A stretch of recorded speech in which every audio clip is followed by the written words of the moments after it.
আলাইকুম সুপ্রিয় শিক্ষার্থীবৃন্দ। আজকের ভিডিওতে আমরা নবম ও দশম শ্রেণীর গণিত বইয়ের সপ্তদশ অধ্যায় অর্থাৎ পরিসংখ্যান নিয়ে আলোচনা করব। তো আমরা চলে যাচ্ছি প্রশ্নে। তো আমাদের আলোচনার বিষয় হচ্ছে আজকে 12 নম্বর।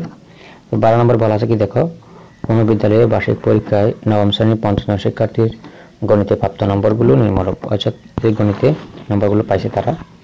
এখন প্রথম প্রশ্ন হচ্ছে প্রদত্ত তথ্যটির ধরন কি রূপ? কোন নির্বাচনে একটি শ্রেণীর গণসংখ্যা কি নির্দেশন করে? তো এগুলো সমাধান দেখবো এখন আমরা। দেখো, প্রথম হচ্ছে প্রদত্ত তথ্যটি ধরন কি রূপ। প্রদত্ত তথ্যটি সংখ্যাসূচক তথ্য, এগুলো পরিসংখ্যানের উপাত্ত। কোন নির্বাচনে একটি শ্রেণীর গণসংখ্যা নির্দেশ করে? কোন নির্বাচনে একটি শ্রেণীর গণসংখ্যা ওই শ্রেণীতে বিদ্যমান নির্দিষ্ট বিষয়বস্তুর সংখ্যা নির্দেশন করে। ঠিক আছে, অর্থাৎ 2 নম্বর হচ্ছে উপযুক্ত শ্রেণীব্যক্তি নিয়ে গণসংখ্যা নির্বাচন সারণী তৈরি করে। তো এখন আমরা একটা গণসংখ্যা নির্বাচন সারণী তৈরি করব। দেখো, এখানে সবচেয়ে বড় মান সবচেয়ে ছোট মান 32 এবং সবচেয়ে বড় মান হচ্ছে কি, বড় সংখ্যা হচ্ছে 98। তো আমরা প্রথমে পরিসর নির্ণয় করব। তাহলে এখানে নম্বর নির্দেশক উপাত্তের সবচেয়ে ছোট সংখ্যা হচ্ছে 32 এবং বড় সংখ্যা হচ্ছে কত, 98। সুতরাং উপাত্তের পরিসর হবে কি, অর্থাৎ বড় সংখ্যা থেকে ছোট সংখ্যা বিয়োগ করে যোগ করতে হবে। এরকম 98 বিয়োগ 32 যোগ 1, তাহলে হচ্ছে কত, 67। এখানে শ্রেণী ব্যবধান হচ্ছে, যদি 10 নেওয়া হয়, তোমরা তোমাদের ইচ্ছা মতো শ্রেণী ব্যবধান নিতে পারো। তো 10 নিয়ে এটা সবচেয়ে বেটার হবে। তাহলে শ্রেণীর সংখ্যা কীরকম হবে, অর্থাৎ এই যে পরিসরকে শ্রেণী ব্যক্তি দিয়ে ভাগ করবা, তাহলে শ্রেণীর সংখ্যা বেরিয়ে আসবে। তো এটা আসছে কত, 67 ভাগে 67কে 10 দিয়ে ভাগ করা, অর্থাৎ পরিসরকে শ্রেণী ব্যক্তি দিয়ে ভাগ করলে আসে কত, 6.7। তার মানে আমি বরাবর 7টা নিয়ে ফেললাম। ঠিক আছে, যেহেতু 6.7 কোনো শ্রেণী হয় না, সেজন্য আমরা 7টা নিব।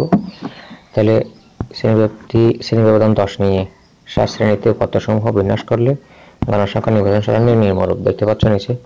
তো আমি প্রথমে শ্রেণী ব্যক্তি 10 করে নিয়েছি, যেহেতু 10 ব্যবধান করে 30 থেকে শুরু করলাম, যেহেতু 32 আছে। 30 থেকে শুরু করলে 30 সহ গণতে হবে, 30 সহ 40 পর্যন্ত 10 ব্যবধান হয়। 30, 31, 30 থেকে 40 পর্যন্ত গণে দেখো 10 হবে।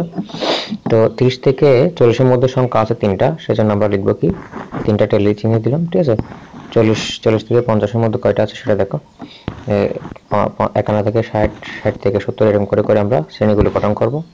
এখন আমরা এই টেলিগুলো কীভাবে করবো, টেলিগুলো অনেকজনের জন্য কঠিন হয়ে পড়ে এটা করা।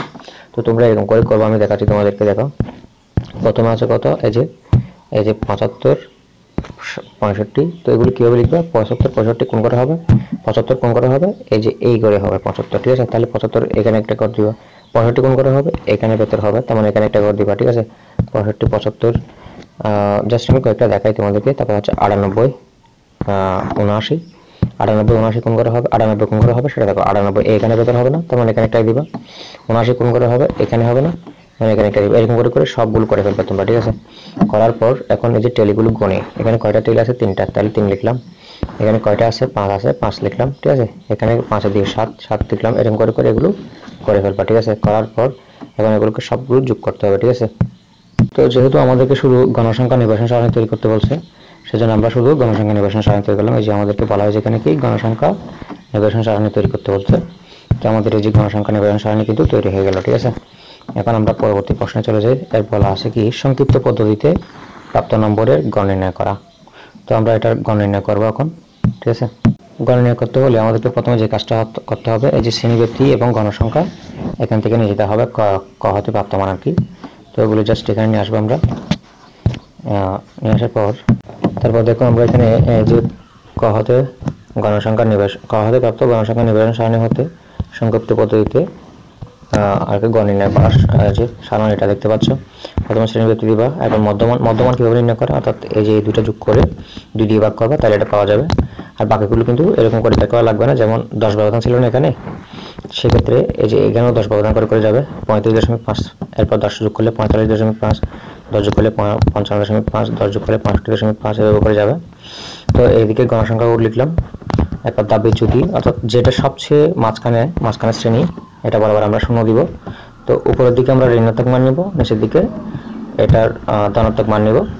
তো দেখেন, এই যে -1, -2, -3 এভাবে করে গেলাম, এটা +1, +2, +3 এভাবে করে গেলাম। ঠিক আছে, তো আমরা এখন গুণ করব। দেখতে পাচ্ছ এখানে এই যে FI UY, তো এটা হচ্ছে UY, এটা হচ্ছে FI, তার মানে দুটো গুণ করার কথা বলতেছে এখানে। 3 তিরিকে 9 -9 হবে। -3 সাথে যদি +2 গুণ করি, সরি -2 এর সাথে যদি +5 গুণ করি তাহলে 5 × 10 হবে। এর 7 থেকে 7 হবে -7। এগুলো গুণ করবা, গুণ করার পর এখন তোমার কাজ হচ্ছে এই যে এগুলো সবগুলো যোগ করে এগুলো বিয়োগ করে দেওয়া, ঠিক আছে? বিয়োগ করলে আসবে কত? 13 আসবে সেক্ষেত্রে 13। তো আমরা গাণিতিক একটা সূত্র জানি, সেটা কি নির্ণয় করা হচ্ছে x bar = a plus summation fi ui / n into h, ঠিক আছে? জাস্ট মানগুলো বসালাম। তো আমরা প্রথমে এর মান বসাবো এখানে। এর মান হচ্ছে কত? এই যে 65.5, ঠিক আছে? আর fi এর মান পাইছি কত? 13 লিখলাম এখানে, fi এর জায়গায় 13 লিখলাম, ঠিক আছে? তারপর n হচ্ছে কত? n হচ্ছে গণসংখ্যা, এই যে গণসংখ্যাগুলো, এই যে গণসংখ্যাগুলো হচ্ছে এখানে কত? 50। তো আমি যদি এটাকে গুণ করে দেখো সেক্ষেত্রে কীরকম হয়, যেমন 10 দিয়ে 5কে ভাগ করলে 5 × 50 হয়, 5 আসে, ঠিক আছে? এখানে কত আসে? 5 আসবে।